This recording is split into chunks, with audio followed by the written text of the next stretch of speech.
केरल के प्राचीन घने जंगलों के बीच जहाँ ऊंचे पेड़ रहस्यमयी छाया बुनते हैं, वहाँ एक अघोरी भैरवनाथ निवास करता था। यह जंगल ऐसा स्थान था जहाँ जीवन और मृत्यु के बीच की सीमाएं धुंधली हो जाती थी और रात के समय यहाँ आत्माएं स्वतंत्र रूप से घूमती थी। यह स्थान डरपोक लोगों के लिए नहीं था। भैरवनाथ जो काले जादू का मास्टर था, उसने बहुत पहले संसार को त्याग दिया था और मृत्यु और क्षय के बीच अंतिम सत्य की खोज में था। उनका निवास एक छोटी सी झोपड़ी थी जहाँ हमेशा धूप और प्राचीन मंत्रों की गूंज सुनाई देती थी। भैरवनाथ का एक शिष्य भी था, मनोहर, एक युवा जो अपनी जान गुरु के चरणों में समर्पित कर देता था। मनोहर अपने समर्पण और गहरे तांत्रिक ज्ञान के लिए जाना जाता था, लेकिन मनोहर के दिल में एक गुप्त प्रेम छिपा था, एक ऐसा रहस्य जो उसके जीवन का सबसे बड़ा सुख और सबसे बड़ा भय था। वह माधवी नामक एक अत्यंत सुंदर स्त्री से विवाह कर चुका था, जो उसके साथ जंगल के एक दूर दराज हिस्से में रहती थी। माधवी कोई साधारण स्त्री नहीं थी। उसकी आंखें चांदी की तरह चमकती थी, उसके बाल रात की तरह काले थे और उसकी आवाज इतनी मधुर थी कि वन्य जीव भी उसके सामने झुक जाते थे।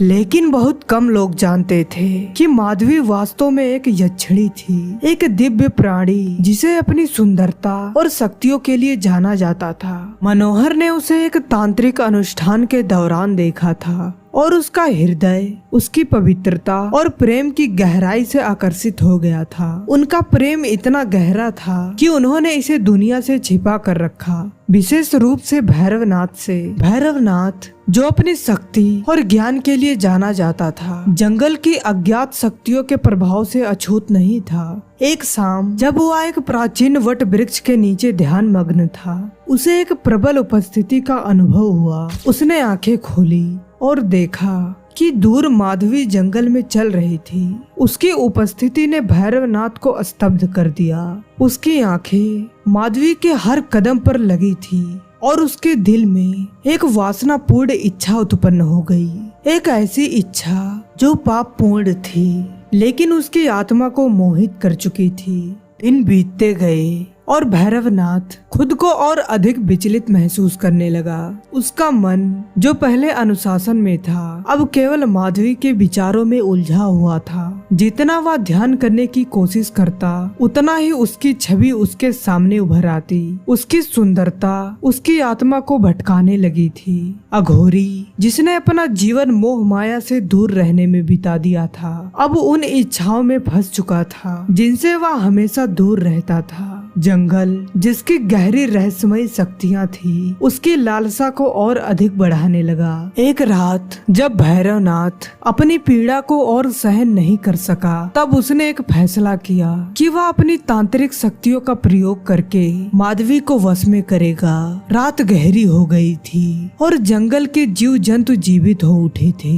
भैरवनाथ ने एक अनुष्ठान शुरू किया, एक ऐसा अनुष्ठान जो यक्षिणी को बुलाने और उसे वशीकरण करने के लिए था। उसने भूमि पर एक जटिल यंत्र बनाया जिसे उसने शमशान की राख से उकेरा था और मंत्रों का जाप किया जो ब्रह्मांड की सबसे गहरी शक्तियों को जगाते थे। उसके चारों ओर की हवा बिजली की तरह गूंजने लगी और जंगल मानो उसकी हर सांस को सुन रहा था। जैसे ही उसने अनुष्ठान पूरा किया, उसने माधवी को पुकारा। उसकी आवाज में वासना और शक्ति टपक रही थी। माधवी जो इस खलल को महसूस कर रही थी, उसके सामने प्रकट हुई। उसकी आभा अंधकार में जंगल में भी चमक रही थी, लेकिन वह कोई डरपोक स्त्री नहीं थी। उसकी आंखों में एक अद्वितीय ज्योति चमक रही थी और उसकी उपस्थिति एक भयानक आभा से घिरी हुई थी। भैरवनाथ जो अब अपनी वासना में अंधा हो गया था, उसे वशीकरण करने के लिए अपनी तांत्रिक शक्तियों का प्रयोग करने लगा। लेकिन माधवी कोई साधारण स्त्री नहीं थी जिसे साधारण मंत्रों से वश में किया जा सके। उसने एक जोरदार हंसी हंसी, एक ऐसी हंसी जो जंगल के चारों ओर गूंजने लगी और भैरवनाथ की रीढ़ की हड्डी में सिहरन पैदा कर दी।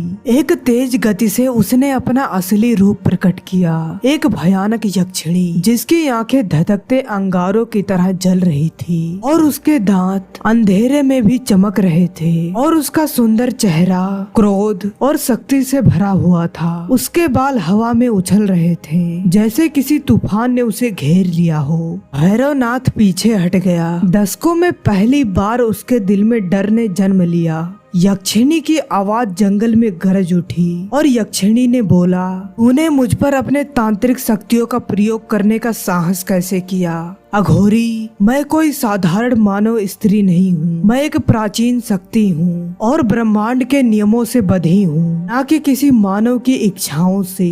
तूने अपनी सीमाओं का उल्लंघन किया है। भैरवनाथ माधवी का क्रोध महसूस कर सकता था और उसके चारों ओर का जंगल उसकी क्रोध से जीवित हो उठा। पेड़ चटकने और हिलने लगे और भैरवनाथ के पैरों के नीचे की जमीन भी हिलने लगी। उसने अपनी शक्ति जुटाने की कोशिश की लेकिन यह बेकार था। उसके मंत्र उसके मुंह में ही राख बन गए और उसके यंत्र धूल में बदल गए। यक्षिणी ने अपना हाथ उठाया और एक ऊर्जा की लहर भैरवनाथ की ओर बढ़ी, उसे एक चमकती रोशनी में घेर लिया। तब यक्षिणी ने बोला, तेरे अहंकार और वासना की सजा तुझे अवश्य मिलेगा। उसने घोषणा किया, मैं तुझसे तेरी सारी शक्ति और ज्ञान और समझ छीन रही हूँ। अब तू इस जंगल में एक पागल आदमी की तरह भटकेगा, हमेशा उन इच्छाओं से परेशान रहेगा जिसे तू पूरा नहीं कर सका। इन शब्दों के साथ माधवी का श्राप भैरवनाथ पर चढ़ गया। उसने अपनी शक्तियों को छीनते हुए महसूस किया।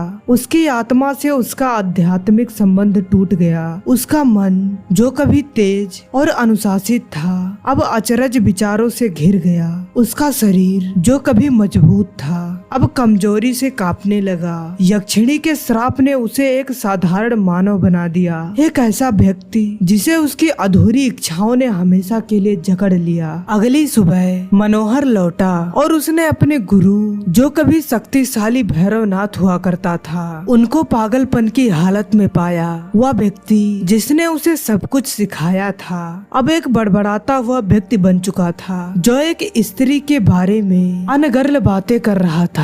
एक यक्षिणी जिसने उसकी शक्ति चुरा ली थी। मनोहर यह समझते हुए कि क्या हुआ था दुख और क्रोध से भर गया। वह जानता था कि उसके गुरु ने खुद पर यह विपत्ति लाई थी, फिर भी वह उस व्यक्ति के पतन पर शौक नहीं कर रहा था जिसने एक बार उसकी राह दिखाई थी। अब इधर मनोहर और माधवी ने जंगल छोड़ने का फैसला किया, यह जानते हुए कि वे अब ऐसे स्थान पर नहीं रह सकते जहाँ इतनी अंधकार में ऊर्जा फैलती हो। वे रात के अंधकार में गायब हो गए और भैरवनाथ को उसके भाग्य के हवाले छोड़ दिया। वह जंगल जो कभी शक्ति और रहस्य का स्थान था अब केवल एक पागल अघोरी की हंसी से गूंजता है। एक ऐसा व्यक्ति जो अपनी ही वासना में बर्बाद हो गया था। आज भी केरल के लोग भैरवनाथ और यक्षिणी की कहानी को धीरे धीरे फुसफुसाते हैं। यह एक ऐसी कहानी है जो हमें बताती है कि कैसे अनुचित वासना और नियंत्रण से बाहर की शक्तियों के साथ खिलवाड़ करना खतरनाक हो सकता है। भैरवनाथ के निवास स्थान को अब डर की दृष्टि से देखा जाता है। माना जाता है कि वह स्थान भूतिया है जहाँ उसकी बेचैन आत्मा हमेशा अपनी खोई हुई शक्ति और अधूरी इच्छाओं की तलाश में भटकती रहती है। कहा जाता है कि रात के समय अगर कोई उस जंगल से गुजरता है तो उसे भैरवनाथ की हंसी सुनाई देती है जो अब उसकी यातना और पागलपन का प्रतीक है। वह जंगल जो कभी तांत्रिक शक्तियों और रहस्यमय घटनाओं का केंद्र था अब एक अभिशप्त स्थान है। भैरवनाथ की कहानी लोगों के बीच आज भी जीवित है, एक चेतावनी के रूप में कि काली शक्तियों और मोह से जुड़ी सीमाओं का उल्लंघन करना केवल विनाश की ओर ले जाता है। भले ही वह अघोरी एक समय में महान शक्ति और ज्ञान का स्वामी था, लेकिन उसकी वासना और अहंकार ने उसे उसके ही पतन की ओर धकेल दिया। तो दोस्तों, आपको यह कहानी कैसी लगी आप हमें कमेंट सेक्शन में जरूर बताना और इस वीडियो को लाइक करके चैनल को सब्सक्राइब जरूर कर लेना ताकि हम आपको ऐसे ही कहानी के सिलसिले सुना सके। तो चलिए मिलते हैं ऐसे ही कोई नई वीडियो में। धन्यवाद।